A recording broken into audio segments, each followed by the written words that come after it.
Tatlo ka Negrense gin-appoint sa Matag-as nga posisyon sa Sugar Regulatory Administration o SRA. Negrense nga isaman ka sugar leader, gin-inbitahan sang Senate Blue Ribbon Committee agod. Mapatpat ang mga nahibaluan sini sa mga napasuni anomaliya sa SRA.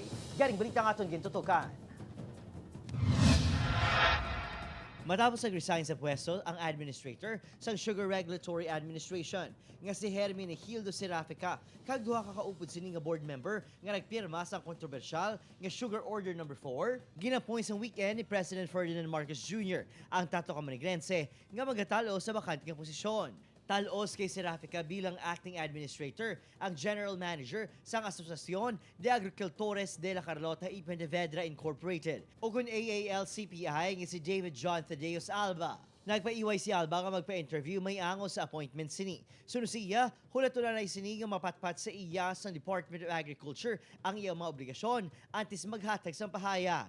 Ang appointment ni Alba ang may maayo kunong epekto sa probinsya kung sa diin nagikan ang 2/3 sa supplies ng kalamay para sa pungsod. He is from Negros. He's a fine person and I'm sure he will do a good job. Magluwas kay Alba, bag-uman nga appointee sanday Pablo Luis Azgonan nga tumandok man sa probinsya kag direktor sa United Sugar Producers Federation.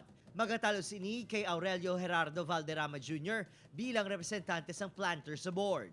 Si Mitzi Mangwang naman, nga taga Negros Oriental, ang mga representante sang sugar millers. Siya ang nagtalos kay Attorney Roland Beltran, nga una naman nga nag-resign. Buwas isa ka hearing ang patigayuno sa Senado, may angos sa napasuning anomaliya sa DA. Let the parusa or let the investigation be done by our government, which it is ongoing. Tomorrow, there will be a blue ribbon Senate committee hearing, which I have been invited to attend to be the witness against Serafica and his cohorts. I will attend the meeting in the Blue Ribbon Committee, but by Zoom. O pagkiriyon Kisilyo, Adrian Prietos, 1 Western Visayas.